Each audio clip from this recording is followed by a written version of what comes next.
Ek staan in die spasie tussen gister en nou, tussen die man wat ek was en die beeld wat ek bou.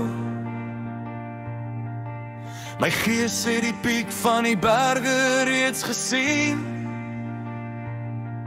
maar my voete loop nog op die paaie van dien. My ego hou vas aan die pyn wat hy ken, want die vreemde oorwinning voel nie soos 'n wen. Hy sien elke tree na die lug as 'n dood, en klou aan die kettings, die ou klein boot. My brein ken die groewe, die paadjies van gister in die stilte van keuse. Hoor ek die fluister, speergejoe skiet af soos 'n pyl uit die boog, terwyl die nuwe natuur my vaders verhoor. Dis 'n innerlike oorlog, 'n heilige juk, die spanning van woord waar jy jouself moet breek, soos metaal in die vuur, so staal wat moet temper, brand die onreinheid weg, word die hartklop weer skerper, die botsing is nodig, die friksie is goed, dit smee my nuwe natuur met vuur en met bloed.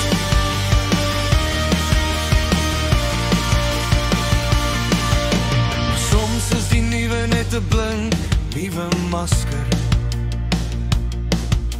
Ek onderdruk die woede, die vrees word net vaster. As ek verlig probeer lyk terwyl ek binne skree,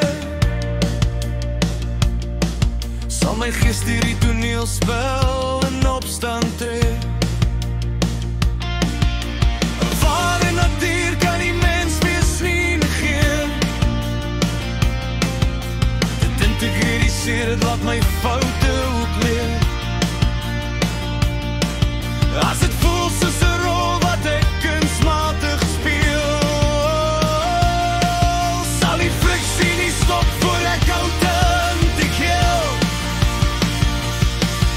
Elke keer as die ou trek en ek kies die nuwe, word die wortels dieper, ondanks die rillings en skuwe. Elke neefrie gewoonte, elke jaar vir die lig, verander die landskap van my eie gesin. Dit is nie straf nie, dis die vorm van krag, waar die nuwe natuur vestig in die diepte van die nag. Dis 'n innerlike oorlog,